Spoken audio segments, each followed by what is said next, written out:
রাস্তার নারী দেখা সেটা তো ক্ষণিকের ব্যাপার, মজা লাগছে, ভাল লাগছে মনে করছো, কিন্তু যেদিন তোমার ঘরের বউ বিবাহিত স্ত্রী দেখবা 2 নম্বর, বেডি দেখবা চরিত্রহীন, পরকীয়ায় আসক্ত, সেদিন বুঝবা দুনিয়াটা একটা জাহান্নামের টুকরা,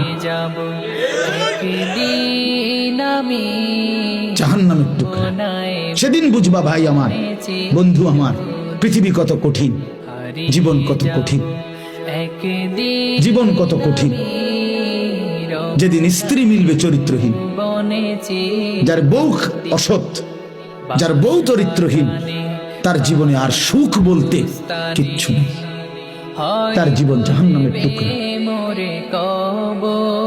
এই জন্য আমি প্রতিটা ছেলের কাছে অনুরোধ করলাম, আমার ভাই তোমরা আমার মুসলমান সন্তান, নষ্ট হইও না, চরিত্রহীন হইও না, নারীর ফান্দে